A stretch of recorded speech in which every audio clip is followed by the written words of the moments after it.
At our apartment, my closest friend said, "Pack your stuff, you've got 30 days. Then her boyfriend walked in like he owned the place. I just smiled, pulled out the tenant laws. By Friday, they were paying me to stay. The words sliced through the warm Capitol Hill afternoon, landing harder than the pruning shears still humming in Megan's hand as she trimmed her glowing wall of hydroponic basil. In a flash, I pictured my monitors yanked from their stands, my books tossed into liquor store boxes, my life stacked like curbside clutter on an already brutal Seattle street. I didn't yell, didn't plead. I simply closed my laptop, opened a new spreadsheet, and let an easy smile spread across my face because Megan had no clue how much fire fits behind a quiet grin. And she definitely didn't know that tenant law in Washington is my secret hobby. My name's Taylor Reed, 28 freelance DevOps engineer for whichever artificial intelligence startup survives this summer's layoff wave. I work from my bedroom command center, pay rent on time, and can quote the Washington landlord-tenant statute faster than most attorneys can refresh social media. Capitol Hill is my heartbeat. Late-night noodle runs on Broadway neon thrift shops under the light rail open mic jazz floating through every alley. 16 months ago, gallery curator and rising plant talk influencer Megan Calloway signed the same 50-50 lease I did. Same rent, same rights. Enter chef Carlos Martinez, owner of a 200,000 subscriber cooking channel, and a carbon steel knife ego to match. At first, he was here 3 nights a week, then 5, then every morning frying kimchi rice for his subscribers while I tried to deploy code. I tolerated the clang of pans at 2 a.m. I even pretended his unannounced live streams, which turned our kitchen into background noise for the internet, didn't bother me. But when Megan demanded that I bankroll their next relationship milestone by vanishing something inside me locked into place, self-help podcasts call it hidden strength. Mine is data. I tag every Venmo split, every maintenance ticket, every oversized utility spike from her grow lights.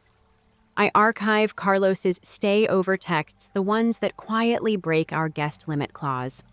And I know word for word the paragraph that says a co-tenant cannot evict another co-tenant without mutual consent. So, buckle up. In the next few minutes, you'll watch a remote engineer turn a spreadsheet into a sledgehammer. You'll see how a basil wall, a viral cooking channel, and Seattle's rent crisis collide. And by the time the herbs wilt, you'll be cheering for the quiet one. Before we dig into the receipts, hit like if you think renters deserve a fighting chance. Tap subscribe so you don't miss the twists, and drop a comment with the worst roommate ultimatum you've ever heard. Ready to rewind to where this slow burn revolt truly began. Let's go. Capitol Hill in August feels like living inside a neon-lit greenhouse. The air hums with the Pacific Northwest's late summer heat, and rent prices climb even faster than the vines on Megan's LED grow wall. When we first toured the place 16 months ago, it felt gigantic 12-foot ceilings, exposed brick, a shoebox backyard that the listing called Urban Oasis. We were both clutching iced Americanos, sweaty with excitement that we'd beaten 30 other applicants, and we shook on a verbal promise to keep the vibe respectful and equitable. I took the smaller bedroom facing the alley in exchange for setting up my standing desk in the living room so we could pretend it was a shared co-working space. Megan, forever a curator, claimed the master with its ensuite bath and south-facing windows, perfect for her budding plant talk empire. She spent her weekends installing vertical planters, running irrigation tubing under the floorboards, and training edible nasturtiums to cascade like living art. I thought it was cool. My only request was that the water sensors not trip my circuit-heavy server rack. For a while, it worked. We alternated chores on a shared Google Sheet, split utilities down to the penny, and hosted low-key movie nights where nobody judged anyone's snack choices. Then, midway through spring, Carlos spilled into our lives like sriracha on white linen. It started harmless, a charming chef with a contagious laugh who swung by to pick Megan up after gallery shifts. He'd stay for dinner, whip up tacos from scraps in the fridge, and vanish before midnight. But after his channel blew past 100,000 subscribers, our apartment morphed into his test kitchen. Tripods colonized the countertop's ring lights, sprouted between basil towers, and the clatter of cast iron pans replaced the morning bird song. Night after night, viewers watched him poach salmon while I tried to debug container pipelines 10 feet away, my face reflecting in his sauté pans like a reluctant cameo. Utility bills spiked, and the ventilator never got a break from cumin smoke. Still, I kept the peace, figuring success was a wave we could all ride.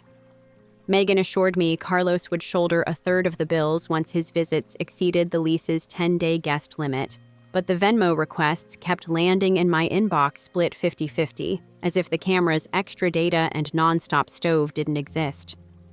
I logged everything. Dates, receipts, kilowatt readings from the smart meter, partly out of habit, partly because order calms me.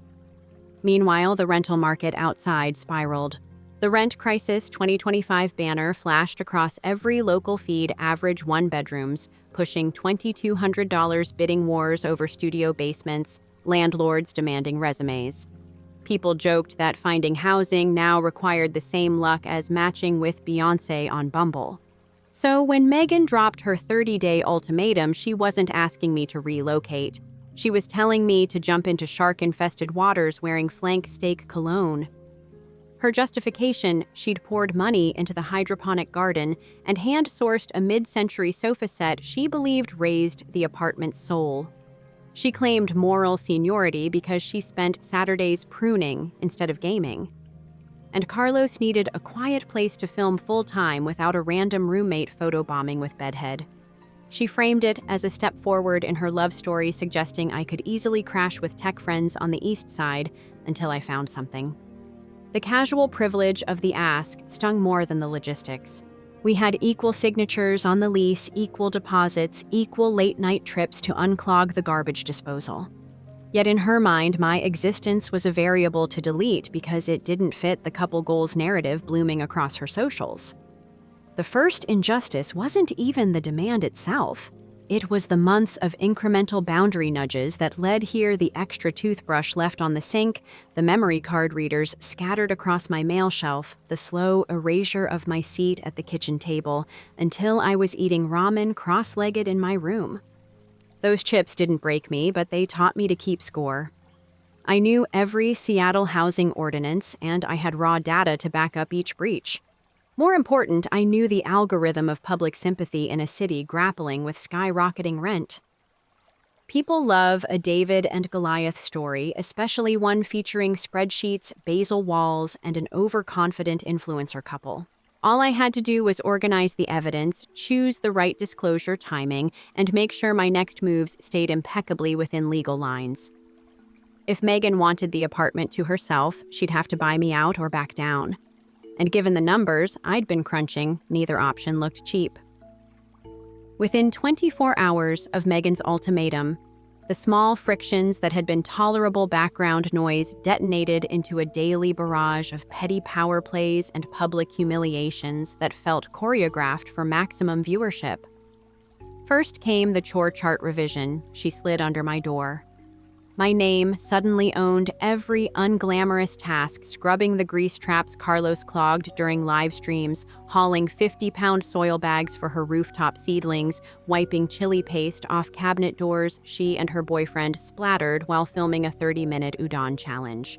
The chart was printed on gallery-grade cardstock with her signature cursive, then posted on the fridge beneath a selfie of the two of them captioned, "Building our dream home together." I crossed off the chores that weren't mine and photographed the sheet for evidence. Next morning, I discovered the living room Wi-Fi router, a device I bought and pay for, had been unplugged and zip-tied inside a planter box labeled "Sensitive Sprouts, Do Not Disturb." My remote stand-up meeting lagged so badly that my manager asked if I'd moved to rural Montana. While Megan apologized with syrupy concern, Carlos adjusted his camera, thanked viewers for bearing with the lag, and announced that he and his fiancée, yes, fiancée, a fact I learned in real time with 40,000 strangers, were officially filming a room makeover arc. Apparently, the arc's climax would be my dramatic exit. By the end of the week, a brand new Amazon ring light appeared in the hallway outside my bedroom, pointed directly at my door like a spotlight waiting for the villain's entrance. Each night after coding, I slipped noise-canceling headphones on and cataloged infractions, guest night counts, decibel readings, kilowatt surges whenever Carlos's commercial-grade blender roared. Sunday, Megan upped the ante by moving my sneakers, hoodies, and even my toothbrush into a plastic storage bin labeled Staging Area Taylor Stuff. She left it beside the trash chute with a pastel post-it thought, "This might help you pack." I photographed the note, time-stamped the bin, and returned everything to its place. The next morning, my espresso beans were gone, replaced by a sticky note reading "Caffeine budget reallocated to household filming costs. Thanks for supporting the channel." In retaliation, I brewed drip coffee so strong the aroma clashed with their rosemary lime salmon shoot, ruining the take. Carlos hurled a sauté pan into the sink hard enough to crack a plate and then demanded I reimburse him for prop damage. I emailed the landlord instead, attaching photos of the broken dish, the cracked tile it hit, and our lease clause about negligent conduct.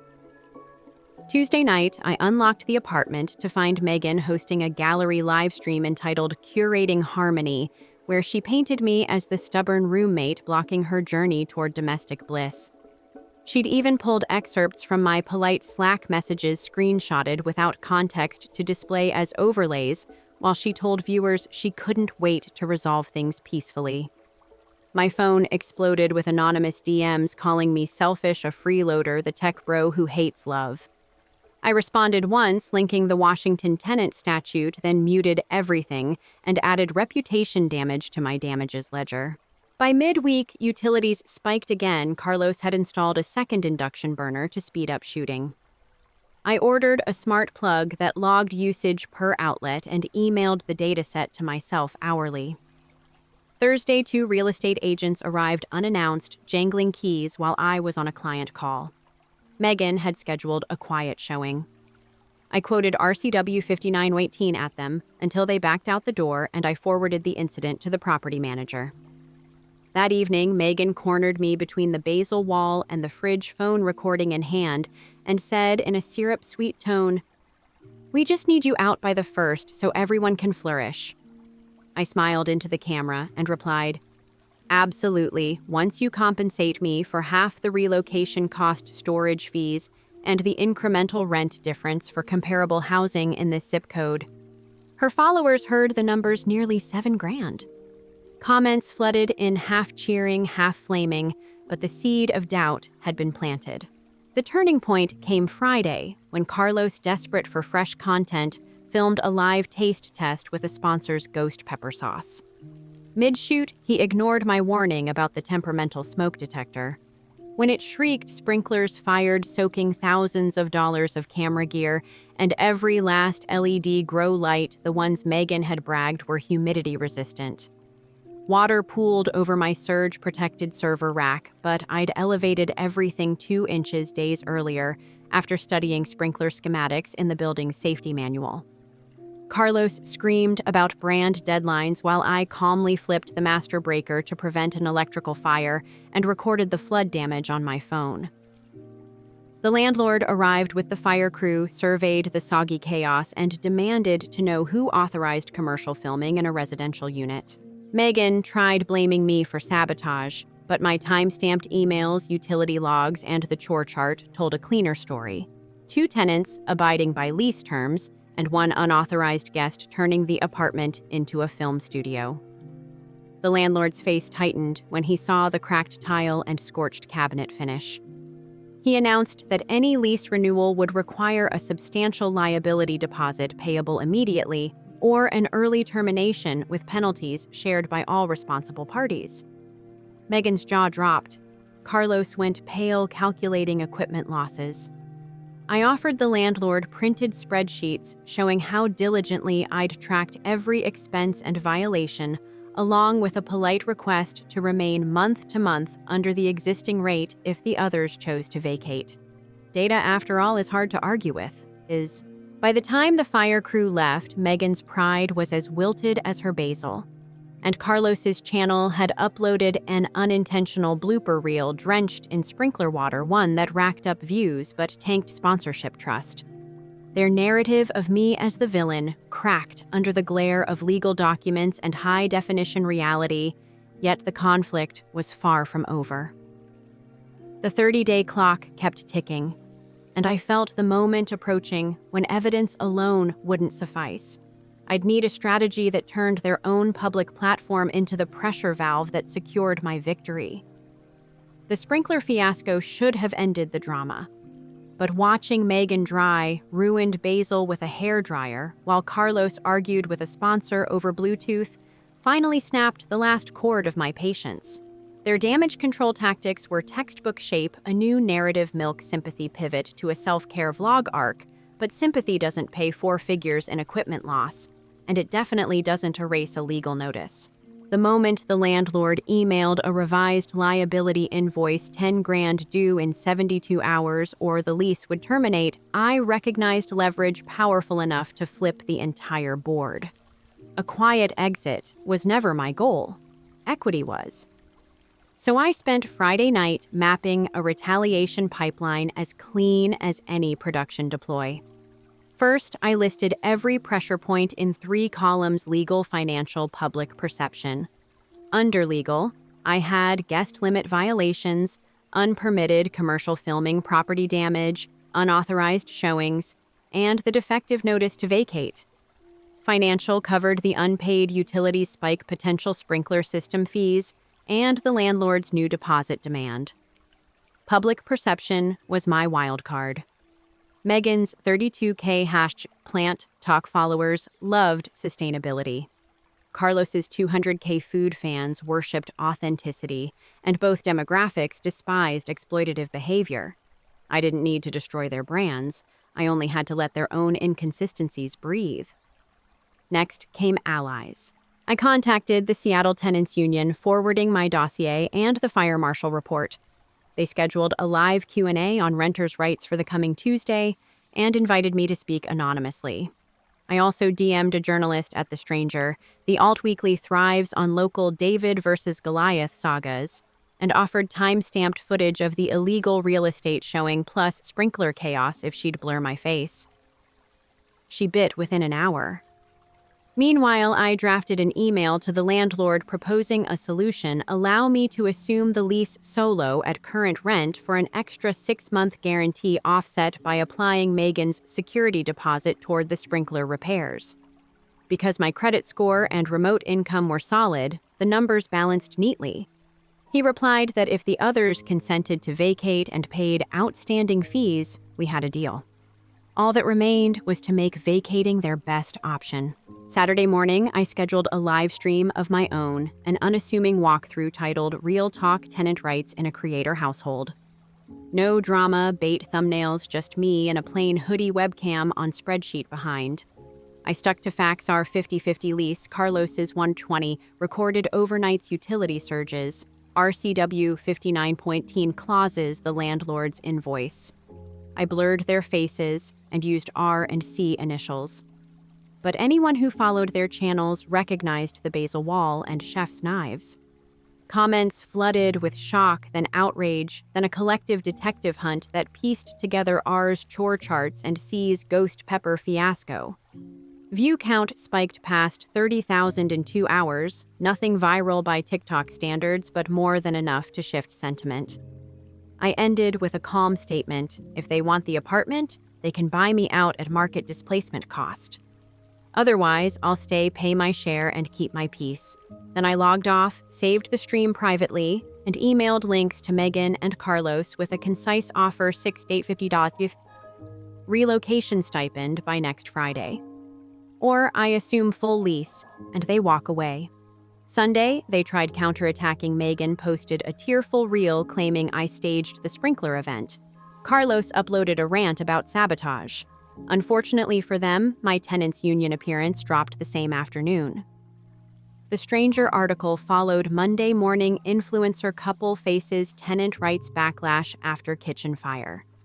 Screen captures of Carlos ignoring smoke detector warnings made sabotage look absurd. Sponsors began freezing contracts. Megan's following started peppering her plant tutorials with eviction law questions she couldn't answer. The pressure cooker hissed. By Tuesday night, the landlord sent a group email pay deposit and damages or vacate by month's end plus potential legal action for continued lease breaches. I replied, all confirming I was prepared to cover my portion immediately. Megan and Carlos, now juggling brand damage and looming legal fees, fell silent for 13 tense hours. Then at 7 a.m. Wednesday, a simple message arrived. We accept your buyout terms. I forwarded the agreement template, scheduled a notary session, and alerted the landlord. Phase 1 complete. Phase 2 was cleanup, securing witness signatures, transferring utility accounts solely to my name, and ensuring their final footage couldn't spin a defamatory edit. I consulted a media law friend, drafted a cease and desist for any misrepresentation, and queued it in my outbox just in case. Finally, I ordered celebratory takeout pho from my favorite spot on Broadway and ate it in the quiet of a basil-scented living room, quiet because I'd unplugged every last ring light. The plan was working, but I knew victory wouldn't feel real until their last moving van pulled away and the lease amendment ink dried.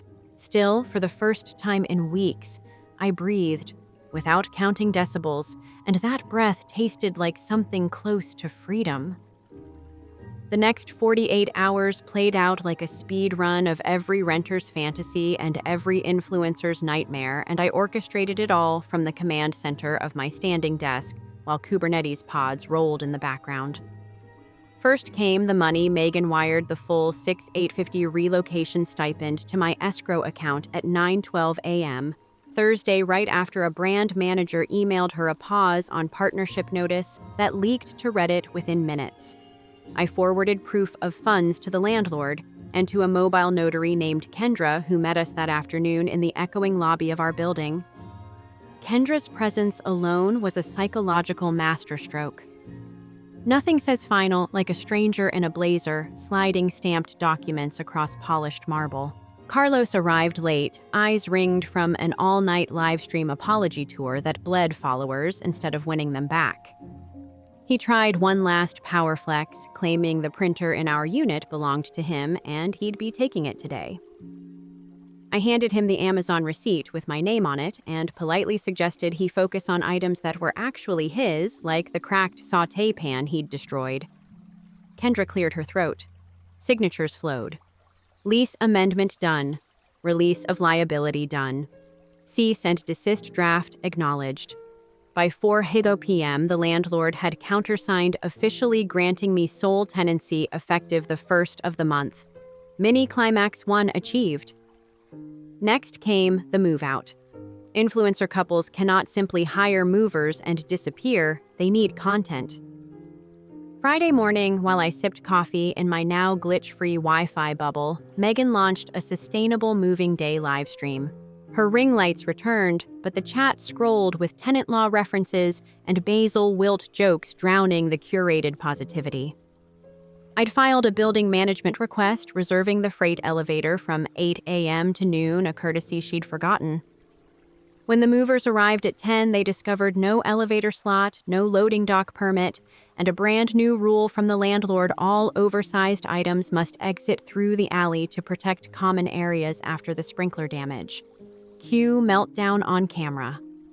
Carlos jogged down 4 flights with his knife roll rattling, only to find the alley blocked by a compost pickup, a schedule I'd known because I subscribed to the city's waste management calendar. He tried to slip the driver cash. The driver laughed and kept compacting mulch. Mini Climax 2. Noon hit, and the freight elevator became mine by reservation. I glided past the livestream chaos, wheeling a single dolly of my own boxes, mostly cables and reference books, to demonstrate just how little space I truly occupied. Chat exploded with Taylor's "A Legend" memes. Megan's smile cracked. She whipped out a final card, the sofa set she claimed gave her moral seniority. Unfortunately for her claim, the lease listed all fixtures and large furnishings as joint property unless specifically itemized. The sofa was not. I offered to buy it at market rate minus depreciation. She refused. The landlord copied on every email chain ruled it must stay until ownership could be proven. The movers wrapped it in plastic anyway. Security blocked them at the lobby.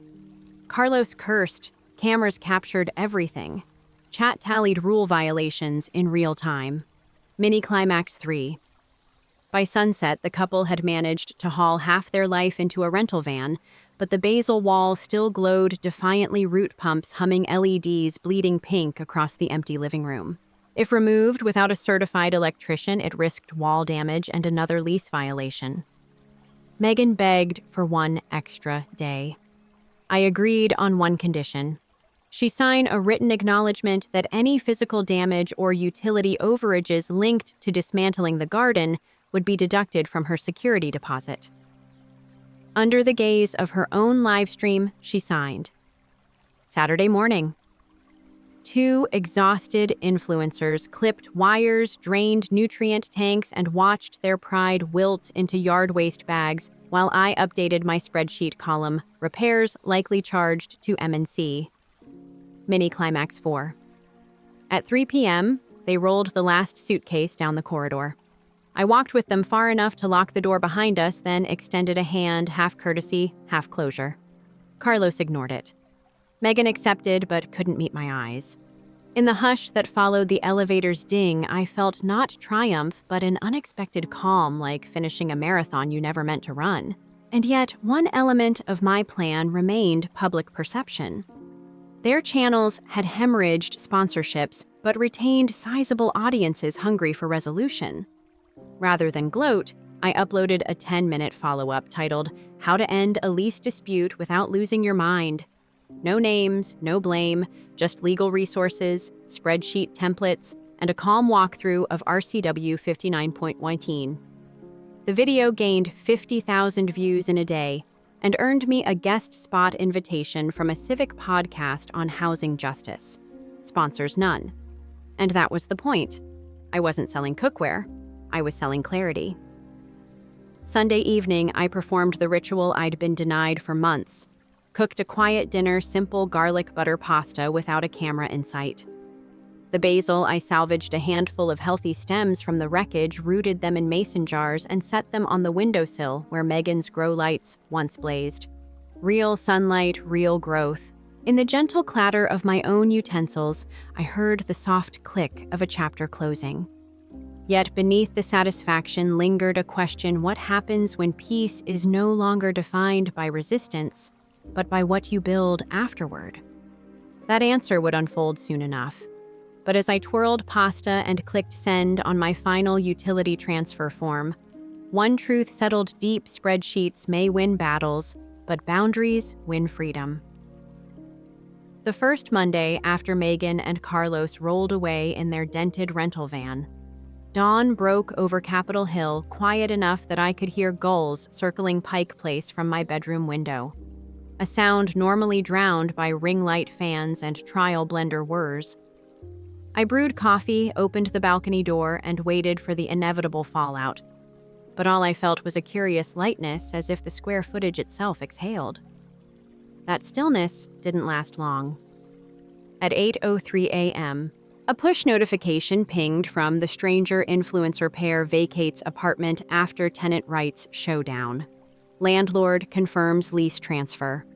The article was balanced, almost generous, but the comment section was a bonfire. Some roasted me for weaponizing clout, others crowned me patron saint of quiet renters. I resisted the urge to refresh. Consequence number 1: public narrative had officially tilted in my favor, but narratives are fickle. I'd learned that during the weeks of digital crossfire, so I let the fire burn without tossing in kindling. Instead, I turned to the practical wreckage. The landlord scheduled a walkthrough at noon, clipboard in hand, cheeks still pink from the sprinkler fiasco he'd had to explain to his insurer. We cataloged damages: scorched cabinet finish, hairline cracks in backsplash tile, warped laminate near the fridge where nutrient solution had pooled. Total cost landed just north of $4,000. He deducted every cent from Megan's deposit and shared the invoice with me for transparency. I filed it in my ever-growing folder of evidence you might need someday. Consequence number 2, financial accountability secure. Within 48 hours, a process server attempted to deliver small claims paperwork to Megan's new address, but she'd listed a UPS mailbox instead of an apartment. Classic rookie dodge. The server documented the failed delivery and handed the folder to Carlos on camera during one of his Rebuilding Our Life cooking streams. The clip went viral on RR Public Freakout, and overnight, the couple's sympathy meter flatlined. Sponsors didn't just pause, they canceled. Consequence number 3, career impact locked. I felt a twinge of guilt watching their sub-counts slide. Schadenfreude is a cheap high. So I channeled that energy into something constructive, converting the former Basil Wall outlet into a proper Ethernet hub for my expanding freelance contracts. Liberation isn't just absence of conflict, it's presence of opportunity. And opportunity arrived fast. The Civic podcast appearance dropped the following Friday, an hour-long conversation about digital evidence renter solidarity and why keeping receipts matters more than keeping calm. The episode topped their download chart for 2 weeks and nudged a nonprofit tech firm to offer me a part-time role building an open-source tool for tracking lease compliance. Higher income, meaningful work, flexible hours. Consequence number 4. Personal growth blossomed like those rescued basil cuttings now thriving on real sunlight. Meanwhile, the Seattle Tenants Union's live stream replayed across community groups, sparking calls for stricter guest limit enforcement and clearer guidelines on commercial filming in residential units. City Council aides reached out for background. I supplied anonymized datasets stripped of names, but rich in wattage spikes and decibel peaks. Policy may move glacially, yet knowing my ordeal could nudge better protections felt like the cleanest revenge of all. Consequence number 5, systemic ripple initiated. Yet every victory has shadows. A rogue faction of Megan's old followers launched a smear microblog alleging I'd forged documents. It gained traction for a day before a paralegal friend drafted a defamation warning. The blog vanished overnight, but the lesson lingered: digital footprints never fully fade. I tightened privacy settings across every platform, enabled 2-factor on accounts I'd ignored, and ordered a locking mailbox for good measure. Freedom requires maintenance. Emotionally, liberation unfolded in layers. The first layer was silence, coming home to an apartment that smelled like nothing but fresh paint and sunlight. The second was agency cooking dinner whenever hunger struck, not when cameras wrapped. The third was something deeper, unlearning the micro-defensiveness that months of low-level hostility had wired into my muscles. No more reflexively photographing every dirty dish as future evidence. I began evenings by leaving my phone face down, trusting that peace no longer needed documentation. Liberation is a skill, and I was rusty. Then came the unexpected reaction from my own social circles. Friends who had quietly muted the chaos re-emerged with invitations to hiking trips, game nights, even a co-working retreat on Orcas Island. They said they'd waited because they didn't want to be pulled into influencer fallout. Hearing that hurt a little. I'd thought I shielded them, but it also underscored how conflict radiates beyond square footage. I accepted the invites, promising myself that next time I'd call for backup earlier. Consequence number 6, relationship recalibration set. Finally, there was Megan's garden, or what remained. The nutrient-stained concrete looked bleak, yet the city's fall planting season neared. I ordered cedar planters, organic soil, and heirloom seeds, determined to reclaim that patch of earth on my own terms. Neighbors peeked over the fence as I hammered boxes together. One offered tomato starts, another a spare hose. Community unfolds fastest when conflict recedes. By the time the first frost brushed the hills, green shoots dotted the once soggy yard. That living proof of renewal dwarfed any lingering bitterness. In a strange twist, Carlos's viewers noticed the sprouts in the background of my follow-up tenant rights videos and asked for gardening tips. I answered politely, "Bridges don't always need burning." Consequence number 7, transformation sprouted. And yet, as winter lights began to flick across Seattle's skyline, I sensed the story wasn't quite finished. Megan and Carlos still owed damages beyond the deposit. Court dates loomed. The landlord hinted at selling the building in the spring. Each outcome could flip my newfound stability overnight. So I updated my spreadsheets, but this time not out of fear, out of habit, like sharpening tools you hope you won't need. Part of me almost welcomed the challenge. After all, boundaries, once learned, scale nicely. As I locked the door that evening, pasta simmering on the stove and basil perfume in the air, a quiet conviction took root. The real consequence of surviving a siege isn't vengeance or headlines. It's the unshakable knowledge that you can protect your space and still keep your humanity intact. Tomorrow would bring whatever twists city life had queued up, but tonight I owned the lease, the narrative, and the calm, and that Trinity felt lighter than any victory dance I could have streamed. Now, with the dust settled and lessons crystallized, it was time to share those takeaways. Time to turn a personal win into a blueprint anyone could use. Surviving a roommate coup taught me that power in a rental isn't charisma followers or even cash. It's documentation plus boundaries enforced early and often. Keep every receipt log each guest night, and don't let maybe next time replace a clear yes or no. I also learned that public narrative is a tide.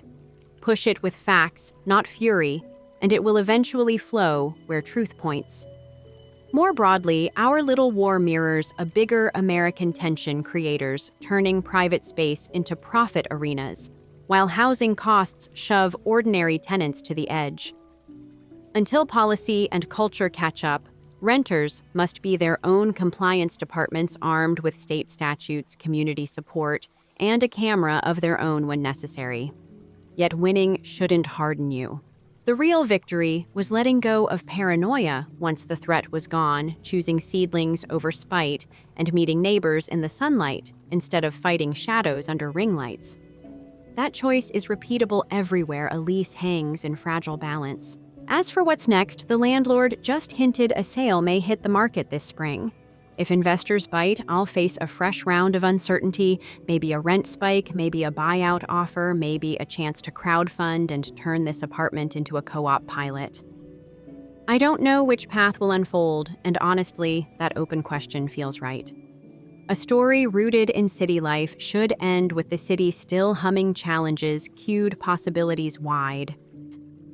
Now it's your turn. Have you navigated a roommate standoff, or are you staring one down right now? Drop your tactics and cautionary tales in the comments. Someone scrolling at 2 a.m. might need exactly your advice. If this saga lit a bulb over your head, hit like so the algorithm knows tenant knowledge matters. Subscribe for future deep dives into housing hacks, conflict resolution tech, and maybe a time-lapse of my heirloom tomatoes if you're into that sort of piece. Share the video with a friend who thinks month to month means do whatever you want. And remember, rent may be due monthly, but respect is due daily, and both require receipts. Until next time, keep your spreadsheets tight, your plants watered, and your boundaries non-negotiable.